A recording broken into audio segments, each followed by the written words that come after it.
Welcome to my channel. I am Simran Sahani. आज मैं आपको पढ़ाऊंगी class 12th English Vistas book का chapter journey to the end of the earth. इसकी राइटर है तिशानी दोषी। एंड गाइज ये जो चैप्टर है ये स्टूडेंट्स को बहुत ज़्यादा डिफिकल्ट लगता है। काफ़ी सारे जोग्राफिकल एस्पेक्ट्स हमें इसमें पढ़ने पड़ते हैं और काफ़ी डिफिकल्टी आती है इसको पढ़ने में। बट ये वीडियो देखने के बाद सारी डिफिकल्टी एंड हो जाएगी। काफ़ी इंटरेस्टिंग चैप्टर है। हमारी जो राइटर है वो जाएंगे अंटार्कटिका जाके जो पहली बार देखो कैसी इंसान को लगेगा वैसा ही वो हमें बताएंगी। भैया इतना वाइट कलर की बर्फ उन्हें हर जगह दिखाई दे रही है, ना पेड़ है, ना पौधे हैं, ना बिलबोर्ड है, ना कोई खंबे लगे हैं वहाँ, ना कोई वहाँ पे घर बने हुए हैं। वहाँ सिर्फ और सिर्फ बर्फ ही बर्फ है। और वहाँ जाके उन्हें कैसा फील होता है वो हमें बताएंगी। वहाँ जब वो जाती हैं तो उन्हें कंसर्न्स आ जाती है भैया एनवायरनमेंट की। जब आप वहाँ जाओगे ना और आप इतनी सुंदरता देखोगे एनवायरनमेंट की तो आपको भी डर लग जाएगा कि भैया कोई एक ऐसा दिन ना आए कि इतनी ग्लोबल वार्मिंग हम बढ़ा दें और यहाँ की भी बर्फ पिघल जाए। तो वैसे ही उनके साथ होता है। वो वहाँ जाके एनवायरमेंटली बहुत कंसर्न हो जाती हैं। फिर वो ये चैप्टर लिख के हमें ये सब समझा देती हैं। सिंपल सा चैप्टर है। चलो शुरू करते हैं। स्टार्टिंग ऑफ द चैप्टर में वो हमें बताती है कि एक्चुअली में वो अंटार्कटिका गई कैसे थी। तो वो अंटार्कटिका एक शिप में बैठ के गई थी जो एक रशियन वेसल था। उसका नाम क्या था? उसका नाम था अकेडमिक शिलोस्की। ठीक है, ये रहा उसका नाम अकेडमिक शिलोस्की। ये एक ना स्टूडेंट्स का एक प्रोग्राम था। सारे स्टूडेंट्स इसमें बैठ के अंटार्कटिका जा रहे थे वहाँ सीखने के लिए कि वहाँ का एनवायरनमेंट कैसा है। और वहाँ पे जाके वो समझते कि ग्लोबल कंसर्न्स इतनी ज़्यादा बढ़ चुकी है और हमें जो है अपने पूरे के पूरे अर्थ को बचाने के लिए पॉल्यूशन को कंट्रोल करने की ज़रूरत है। तो सिंपल याद रखो गई कैसे थी वो अंटार्कटिका। वो गई थी। अंटार्कटिका क्या है? सबसे कोल्डेस्ट है, ड्राइएस्ट है और विंडीएस्ट कॉन्टिनेंट है इन द वर्ल्ड। तो अंटार्कटिका के लिए ये 3 वर्ड याद रखना। कोई भी क्वेश्चन आएगा उसमें अंटार्कटिका से पहले ये डाल देना।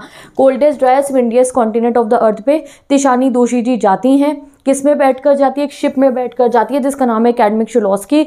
ये इसको मत इमेजिन करनी है, मैंने ऐसी फोटो लगा दी है। और एक रशियन वेसल था ये। ठीक है, अब वो जाती हैं तो उन्हें जाने में वहाँ बहुत समय लगता है। वो स्टार्ट करती है अपनी जर्नी जो है चेन्नई से। दैट इज जो है वो स्टार्ट करती है वो 3.09 degree north of the equator से स्टार्ट करती है। और जाने में उनको ऑब्वियसली काफ़ी समय लगेगा। वहाँ कितना दूर है? तो वो कहते हैं मेरे को जाते जाते मैंने 9 टाइम जोन्स क्रॉस करे, 6 चेक पॉइंट्स क्रॉस करे और 3 वाटर बॉडीज और बहुत सारी इकोस्फेयर्स को पार करके मैं अंटार्कटिका पहुंचती हूँ।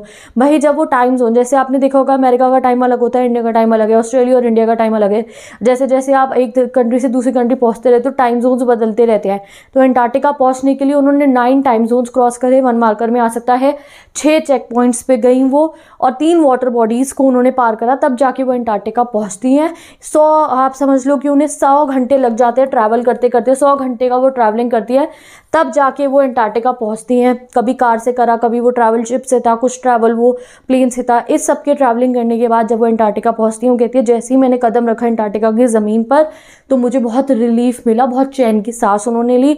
ऐसा लग रहा था पूरा सफ़ेद रंग की बर्फ़ थी और ऊपर नीला आसमान था। तो एक हॉराइजन टाइप का वो लग रहा था। हॉराइजन मतलब ऐसा होता है एक ऐसी जगह जहाँ धरती आसमान मिलते हुए लगते हैं। तो वो अंटार्कटिका में उन्हें कैसा लग रहा था? भाई नीले रंग की बर्फ़ है, नीले रंग का आसमान है और सफ़ेद रंग की बर्फ़ है और इतनी दूर तक बर्फ़ फैली हुई थी कि ऐसा लग रहा था आसमान और धरती आपस में जुड़ रही हैं। वो देखकर उनकी आंखों को बहुत सुकून महसूस होता है। And she felt very peaceful in the क्या हमारा अंटार्कटिका। अब जब वो अंटार्कटिका पहुंचती है गाइस तो उन थोड़ा सा अंटार्कटिका की हिस्ट्री के बारे में सोचती हैं। वो उस समय के बारे में सोचती हैं जब इंडिया और अंटार्कटिका सेम कॉन्टिनेंट के पार्ट थे। अगर अब तुम्हें ये नहीं पता तो गाइस हमने क्लास 9th में इसके बारे में पढ़ा था। We studied in class 9th के पहले मिलियंस ऑफ ईयर्स पहले हमारा अर्थ ऐसा नहीं दिखता था जैसा अब वो है। हमारे अर्थ पे एक सुपर कॉन्टिनेंट हुआ करता था जो था हमारा गोंडवाना लैंड। ठीक है, फिर आपको याद होगा कि कैसे हुआ था भाई। जो गोंडवाना लैंड है कॉन्टिनेंट्स में मूवमेंट्स हुई थी। कॉन्टिनेंट्स की जो टेक्टोनिक प्लेट्स हैं वो ड्रिफ्ट अपार्ट हुई और उससे क्या हुआ, इस तरीके से हमारा जो पूरा का पूरा अर्थ था वो बन गया था। एक बार जूम करके दिखाऊं इसे? ये देखो, ये फोटोज आपको ऐसी बहुत सारी नेट पे भी आप देख सकते हो कि इस तरीके से हमारा वर्ल्ड हुआ करता था। सारे कॉन्टिनेंट्स आपस में जुड़े हुए थे but then the continents drifted apart. ये जो है हमारा इस तरीके से फिर अंटार्कटिका नीचे रह गया और बाकी सब कॉन्टिनेंट्स ऐसे अलग हो गए। तो वो इमेजिन करती है उस समय को कि कैसे हुआ होगा भाई कि इंडिया एशिया की तरफ मूव करा और हिमालयाज फॉर्म हो गए। 9th में ये सब हमने चैप्टर्स में पढ़ा है। दैट गोंडवाना लैंड का क्या हुआ, इंडिया जो है वो ऐसे अंटार्कटिका से दूर होकर एशिया की तरफ मूव करा और हिमालयाज फॉर्म हो गए। और कैसे जो साउथ अमेरिका है वो नॉर्थ अमेरिका की तरफ जुड़ा जाके तो वहाँ पे ड्रेक पैसेज बन गया। ड्रेक पैसेज बहुत इंपॉर्टेंट ओशन करंट जोन है जिसकी वजह से जो है ना पूरा ओशन का करंट सही से चलता है। दो ओशंस को वो जोड़ता है, पैसिफिक ओशन और अटलांटिक ओशन को। ड्रेक पैसेज जितना तुम्हें ज्योग्राफी लर्न करने की ज़रूरत नहीं है, बस ये 2 याद रखना। वो याद रखते कैसे इंडिया जब एशिया की तरफ गया तो हिमालयाज बने, साउथ अमेरिका जब नॉर्थ अमेरिका की तरफ गया तो ड्रेक पैसेज खुल गया और उस पैसेज के खुलने के बाद एंटार्क्टिका नीचे जमा हुआ रह गया। पहले ज़माने में ना जब ये पूरा का पूरा गोंडवाना लैंड था और ये जो पूरा का पूरे कॉन्टिनेंट सब एक जैसे थे, यहाँ फोटोज़ में देखते रहो समझ जाओगे, वरना ज्योग्राफी की 9th क्लास की बुक को एक बार देख लेना, ठीक है। तो वैसे हमें तो लिटरेचर पोर्शन पे ही फोकस करना है। तो वहाँ पे ना पहले ज़माने में जब गोंडवाना लैंड इकट्ठा हुआ करता था तो बहुत गर्म होता था, इतनी गर्मी होती थी कि फ्लोरा फौना सपोर्ट नहीं कर सकती थी हमारी अर्थ। बट जब फिर डायनासोर्स मर गए, डायनासोर्स एक्सटिंक्ट हो गए और उसके बाद जब ये कॉन्टिनेंट्स ड्रिफ्ट अपार्ट हो गए, फिर फेवरेबल टेम्परेचर्स हुए और हम मैमल्स आने स्टार्ट हुए, ठीक है। और वो जो है ये इस तरीके से पूरी की पूरी हिस्ट्री याद करती है कि कैसे गोंडवाना लैंड से जो है ड्रिफ्ट अपार्ट होकर इंडिया अलग हो गया, सारे कॉन्टिनेंट्स बन गए और अंटार्कटिका अकेले नीचे रह गया, ठंडा का ठंडा अंटार्कटिका बन गया, ठीक है। अब जो ये अंटार्कटिका है गाइज वो ही अनटच्ड है, हर जगह पे हर कॉन्टिनेंट पे पॉपुलेशन आ गई, लोग रह रहे हैं, सिर्फ और सिर्फ अंटार्कटिका ही है जो अभी तक अनटच्ड है बाय द ह्यूमन पॉपुलेशन। इसलिए जो अंटार्कटिका की ज़मीन है वो सबसे ज़्यादा प्योर है, वहाँ पे कार्बन अगर आप देखोगे नीचे फॉसिल्स हैं। अंटार्कटिका में जो हमारी असली हिस्ट्री है ना वो अब अंटार्कटिका के अंदर छुपी हुई है क्योंकि वो बिल्कुल भी पॉल्यूट नहीं हुई है। तो यही सब इंपॉर्टेंस उनको वहाँ जाके समझ में आती है। वैसे तो हम रोज़ अपनी लाइफ में लगे रहते हैं, हम कोई ध्यान देते क्या हमारी अर्थ पहले कैसी थी, मिलियंस ऑफ ईयर्स पहले कैसी थी, हम लोग कुछ ध्यान नहीं देते। बट जब वो वहाँ गई अंटार्कटिका में, उनको वहाँ लेके जाया इसलिए गया था सो दैट स्टूडेंट्स को इंटरेस्ट आए अपने एनवायरनमेंट को जानने में, तो वो वहाँ जाके काफ़ी समझती हैं इन सब चीज़ों को। वो कहती है मेरे लिए, मैं कौन हूँ, मैं एक सन वर्शिपिंग इंडियन हूँ, मैं साउथ इंडियन हूँ, मैं रोज़ सुबह उठती हूँ, बहुत धूप खिलखिली मैं देखती हूँ अपने घर के सामने, तो मेरे लिए वहाँ अंटार्कटिका जाके वहाँ इतनी भैया गहरी ठंड, वहाँ पे एक तो मेरी मेटाबॉलिज्म के लिए भी मुश्किल था उस ठंड को अडेप्ट करना, दूसरा मेरी आंखों को यकीन ही नहीं होता था, हर जगह बर्फ़ है, मुझे ऐसा लगता था कि मैं एक पिंग पोंग बॉल पर चल रही हूँ। पिंग पोंग बॉल क्या होता है, ये कंपेरिजन आ सकता है ऐसा मेटाफर में एग्जाम में कि वो उन्होंने अंटार्कटिका को पिंग पोंग बॉल क्यों बोला, क्योंकि जैसे ping pong ball white colour की होती है ना, वैसे ही अंटार्कटिका भी तो प्रॉपर वाइट कलर का था, तो उनको हर समय ऐसा लगता था कि वो एक पिंग पोंग बॉल पे चल रही हैं। अंटार्कटिका की स्पेशलिटी क्या है जो मैं आपको बता चुकी हूँ, अंटार्कटिका में गाइस कोई ह्यूमन मार्कर नहीं है, वहाँ जाके आपको ह्यूमन का नामो निशान नहीं दिखेगा, ना ही ह्यूमन के घर दिखेंगे, ना ही कोई ट्रीज वगैरह दिखते हैं, वहाँ बहुत ठंड होती है, ना ही कोई बिल बोर्ड की भैया ये ऐड लग रहा है, ये वाली सेल लगी है, यहाँ से जाके कपड़े खरीद लो, ये वाली क्रीम खरीद लो, कुछ नहीं होता है वहाँ पे, बिल बोर्ड्स वगैरह कोई भी बिल्डिंग नहीं है। वो कहती है अंटार्कटिका में रह के तो मुझे ऐसा लग रहा था कि मैं अर्थ पे ही नहीं हूँ, ना वहाँ मुझे टाइम का अंदाज़ा होता था कि सुबह हो रही है रात हो रही है, पूरा दिन ऐसे ही बीत जाता था। और जो है रात को क्या होता था, रात को वो एस्ट्रल जो लाइट्स होती है ना, वो ग्रीन वाली जो बहुत सुंदर सी लाइट्स होती है अंटार्कटिका में, कह रही हम वो देखते थे, तो बहुत ज़्यादा ब्यूटीफुल है अंटार्कटिका, वो तो आप समझ ही सकते हो। वो सब चीज़ें वो याद करें, कह रही अंटार्कटिका में बिल्कुल सन्नाटा रहता था, कोई शोर शराबा नहीं, हॉर्न बज रहा है, चिड़ियाओं की आवाज़ आ रही है या कुछ ट्रैफिक की आवाज़ आ रही है, कोई आवाज़ नहीं आती थी। बस एक चीज़ की आवाज़ आती थी अंटार्कटिका में थी, वो थी एवलांच की आवाज़। एवलांच क्या होता है, वो जो बड़े बड़े जो वो होते हैं ना आइसबर्ग्स जो होते हैं, उनके कई बार टूटने की आवाज़ आती है, बर्फ़ धंसती है और उनके टूटने की आवाज़ आती थी उन्हें अंटार्कटिका में। अंटार्कटिका में जितनी दूर वो अपने नज़रें घुमा के देखती थी उतनी दूर उन्हें आइसबर्ग दिखते थे। कुछ कुछ आइसबर्ग्स तो 5-5 मंजिल की बिल्डिंग से भी बड़े होते थे, खुद सोच लो। और वो पूरा का पूरा हमें इमेजिन करो ना कैसा होगा पूरा अंटार्कटिका, वो हमें बताती है ऐसा था अंटार्कटिका। और अंटार्कटिका का जो पूरा वो हिस्ट्री अभी उन्होंने याद करी है कि कैसे अंटार्कटिका तो अनटच्ड रह गया, बाकी सब कॉन्टिनेंट जब अलग हुए तो हम वहाँ पे बस गए और हमने उसे जो है पूरा का पूरा क्या बना दिया है, हमने अपने अर्थ को पॉल्यूट करना शुरू कर दिया है, ठीक है। अब आते हैं हम अपने नेक्स्ट टॉपिक पे, चैप्टर ही चल रहा है गाइस हमारा पूरा नेक्स्ट टॉपिक। अब वो नेक्स्ट बताते हैं ह्यूमन इम्पैक्ट। अब यहाँ पे वो ह्यूमन इम्पैक्ट बताएंगे जो हम अर्थ को इतना नुकसान पहुँचा रहे हैं ना, उस सब के बारे में सिंपल गाइज उन्होंने इस वाले टॉपिक में बता रखा है। पहले अंटार्कटिका की सुंदरता बता दी, अंटार्कटिका गोंडवाना लैंड अलग हो गया, अंटार्कटिका नीचे रह गया अनपॉल्यूटेड, बिल्कुल अनटच्ड, वो बता दिया।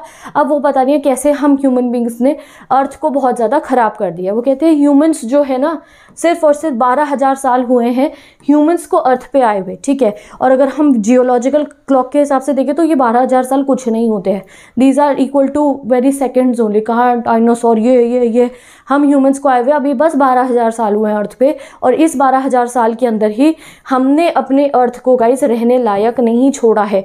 हमने अर्थ पे वाटर पॉल्यूशन कर दिया, हमने अर्थ पे एयर पॉल्यूशन कर दिया, हमने अर्थ पे जो है नेचुरल रिसोर्सेज ख़त्म कर दी हैं, ठीक है। हमने इतनी ज़्यादा नेचुरल रिसोर्सेज को बंद कर दिया कि हमारे ऊपर एक पूरा का पूरा ग्लोबल वार्मिंग की चादर ढक चुकी है, और उसने हमारी ओजोन लेयर में भी जो है वो पूरा का पूरा गैप कर दिया। तो वो ये हमें इंपॉर्टेंस बता रही है कि भैया क्या क्या करा है ह्यूमन बींग्स ने डेवलपमेंट के सहारे, बोल बोल के कि डेवलपमेंट ला रहे हैं, सिर्फ और सिर्फ 12,000 साल के अंदर ही हमने अपने अर्थ को रहने लायक नहीं छोड़ा है।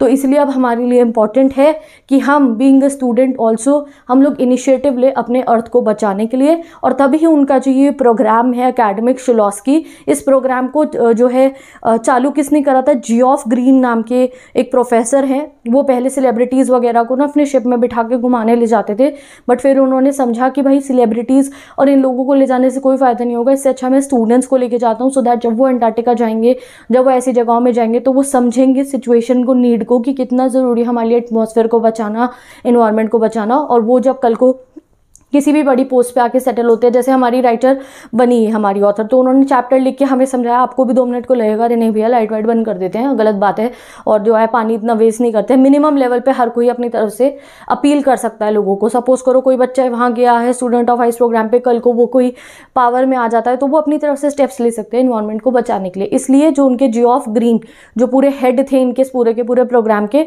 उन्होंने सेलिब्रिटी को ले जाना छोड़ के उन्होंने बच्चों को ले जाना स्टार्ट कर दिया अंटार्कटिका, कि बच्चे जाएंगे, सीखेंगे, कल को पावर में आएंगे, कल को खुद बड़े हो जाएंगे तो अर्थ को बचाने के लिए ये कैंपेन चलाएंगे, ये कुछ कोशिशें अपनी तरफ से करेंगे। ठीक है, तो ये याद रखना कि जिस प्रोग्राम के तहत वो वहाँ पे गई थी उसका नाम था स्टूडेंट ऑन आइस प्रोग्राम।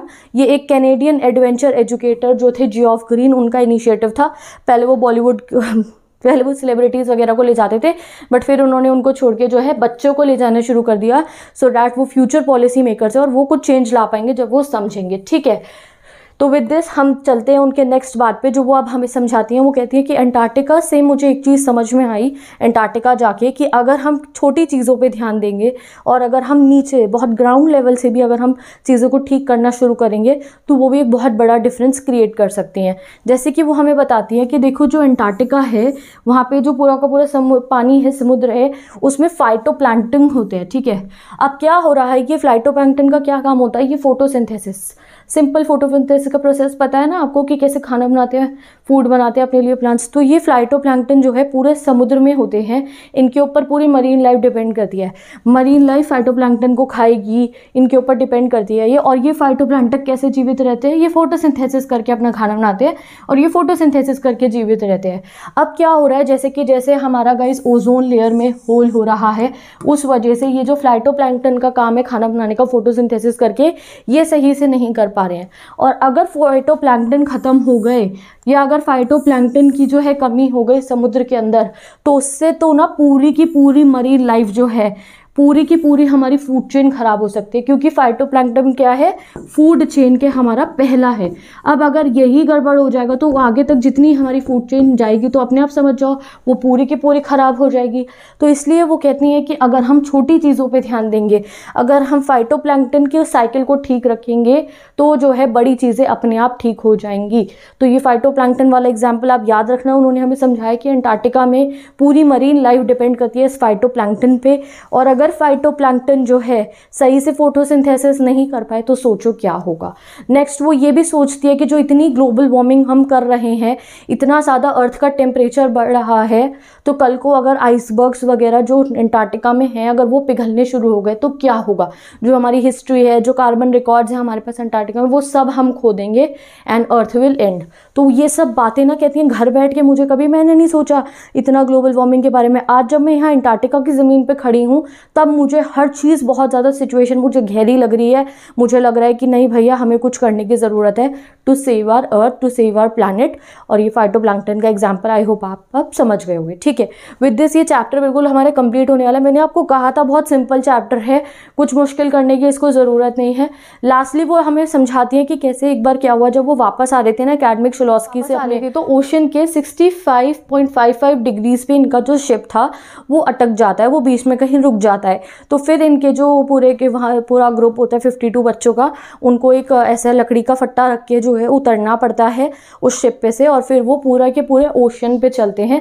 तभी इस वाले टॉपिक का नाम है guys walk on the ocean. ठीक है, वो कहती है मैं और मेरे सारे के सारे जितने साथी थे मेरे साथ में, हम लोगों ने क्या पहने हुए थे, गोरटेक्स, यानी कि वो पूरे इक्विपमेंट्स। भाई इतनी ठंड में ऐसी थोड़ी चले जाओगे, तो ग्लेयर्स पहन रखे थे सारे इक्विपमेंट्स के साथ। पूरा वो लोग ना बर्फ के ऊपर चले, जमी हुई बर्फ थी। She told us that 180 metres of living breathing salt water पर वो चली, मतलब उन्हें नीचे दिखाई दे रहा है जमा हुआ पानी है, शायद कोई मछली भी दिख रही है उन्हें, और वो उसके ऊपर चलते हुए 180 मीटर वो वहाँ पे चले, तब ये इसको क्या लिखा हुआ है, वॉक ऑन द ओशन, वो जमा हुआ ओशन था तो वो उसके ऊपर चल के गए, और ये उनकी काफ़ी अच्छी यादों में से एक हो गया था। वो एक और बात बता कहती, जब हम वहाँ चल के जा रहे थे ना, तो हमने वहाँ आइस के फ्लोर पे कोने में एक जगह पे ना सील बैठी हुई थी आराम से और धूप सेक रही थी।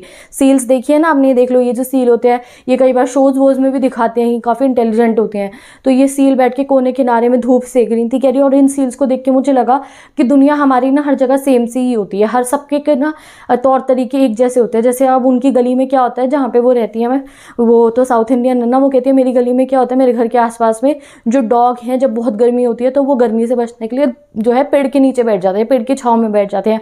वैसे ही यहाँ पे इतनी ठंड है तो ये जो सील्स है ठंड से थोड़ा इनको ज़्यादा ठंड लगी है तो ये बैठ के धूप सेक रही हैं। तो शी इज सेइंग दैट पूरा वर्ल्ड एक्चुअली में सेम ही होता है, बस जो है हम सबके ना अलग अलग तौर तरीके। तो शी फेल्ट वेरी हैप्पी जब उन्होंने ऐसे सील्स को जो है धूप सेकते हुए देखा। ठीक है, अब जब वो अपने घर वापस आ जाती हैं वो बताती हैं कि पूरे के पूरे उतने ही टाइम जोन्स को, 3 वाटर बॉडीज़ को और इतनी लंबी ट्रैवलिंग करने के बाद जब मैं अपने घर पहुंची तो मेरे को इतना मतलब पहले मैंने वो सब याद करा और फिर एट द एंड मुझे एक चिंता सताई कि अगर क्या होगा कि अगर अंटार्कटिका फिर से गर्म हो जाए, क्योंकि हम लोग इतनी ग्लोबल वार्मिंग कर रहे हैं, एक दिन ऐसा हो सकता है कि अंटार्कटिका भी पिघलना शुरू हो जाए पूरा का पूरा। तो वो डर जाती हैं ये सोच के कि अगर ऐसा हो गया तो क्या होगा। एंड विद दिस वो इस चैप्टर को एंड कर देती हैं। ये चैप्टर लिखने का उनका मोटिव यही था सो दैट हम भी स्टूडेंट्स इसको पढ़ रहे हैं तो एक तो हम अपने कॉन्टिनेंट की ब्यूटी को जाने, पूरे अपने वर्ल्ड की ब्यूटी को जाने, अंटार्कटिका कॉन्टिनेंट की ब्यूटी को जाने कि वो हमारे लिए कितना इंपॉर्टेंट है, हिस्टोरिकली कितना इंपॉर्टेंट है। वहाँ कार्बन फुटप्रिंट्स है, वहाँ ऐसी स्पीशीज़ है और सब कुछ अनटच्ड है, वहाँ ह्यूमन बींग्स ने जाके कुछ छेड़खानी नहीं करी है। तो इट इज़ अ प्योर, बिल्कुल प्योर है वो। अब अगर हमें एक रिस्पॉन्सिबल सिटीजन बनना है, अगर हमें अर्थ पे रहना है तो हमारी ड्यूटी है कि हम उसे बचाएं, क्योंकि अगर वो पिघल गया तो हमारा एंड भी नियर है। एंड जो वो फाइटोप्लैंक्टन का एग्जाम्पल उन्होंने दिया था वो इसलिए दिया था सो दैट हम समझे कि अगर हम मिनिमम लेवल पे भी, अगर आप घर पे पानी बचा रहे हो, अगर आप घर पे लाइट बचा रहे हो, अगर आप अपनी लेवल पे भी ग्लोबल वार्मिंग करनी कम कर रहे हो तो it will make a difference. जैसे कि जब फाइटोप्लैंक्टन फोटोसिंथेसिस अगर वो सही से नहीं कर पाएंगे तो उससे पूरी साइकिल फूड चेन बिगड़ जाएगी एंड हमारी लाइफ भी खतरे में आ सकती है। तो इसलिए even small things make a difference. जैसे मैं कहती हूँ आपको ना रोज स्मॉल गोल बना के पढ़ाई करो, कंप्लीट अपनी, डोंट बी स्केयर्ड। तो वैसे ही कि स्मॉल थिंग्स भी हमारे लिए डिफरेंस बना सकती है। तो अंटार्कटिका जाके उन्हें ये सब चीज़ें सीखने को मिली और एंड देन ये चैप्टर आपका एंड हो जाता है। अब इस चैप्टर के जो बहुत सिंपल नोट्स है, इफ़ यू वांटेड तो जाके आप मेरी इंस्टाग्राम आईडी से भी चेक कर सकते हो, पूरी गाइड गिवन है। इंस्टा नहीं चलाते हो, आई नो दैट काफ़ी बच्चे एग्जाम टाइम पे, तो मैं नहीं कहती हूँ कि आप यूज़ करो सोशल नेटवर्किंग, तो आप जाके कम्युनिटी से चेक कर सकते हो। मैंने कम्युनिटी में भी इस चैप्टर के ऐसे ही सिंपल नोट्स डाल दिए हैं जैसे सिंपली मैंने आपको ये पढ़ा दिया। तो मैं चलती हूँ। आई होप अब आपको ये कोई डिफिकल्ट लगा चैप्टर, इतनी टेंशन ले रहे थे एंड ना ऐसे सारे चैप्टर पढ़ा दिया मैंने। तो जो है एक बार एग्जाम से पहले ये सारी वीडियोस देख लो, सारे चैप्टर आपके दिमाग में आ जाएंगे। अब बात आती है दीदी इस चैप्टर में से कैसा इंपॉर्टेंट क्वेश्चन बन के आएगा, तो उसकी भी टेंशन मत लो। डिस्क्रिप्शन बॉक्स में इंपॉर्टेंट क्वेश्चन की वीडियो गिवन है, जाके देखो। बाय बाय, ठीक है, बेस्ट ऑफ लक। मैं मिलूंगी नेक्स्ट वीडियो में।